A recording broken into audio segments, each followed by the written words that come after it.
Hi there guys, in this video I'm gonna show you how to delete Telegram account permanently.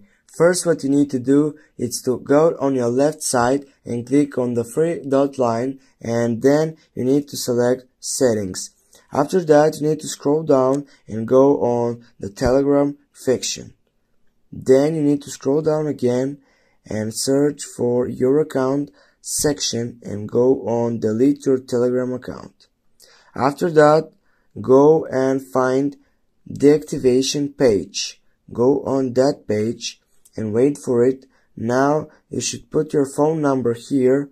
For example, I will put mine first. Now I should receive a code.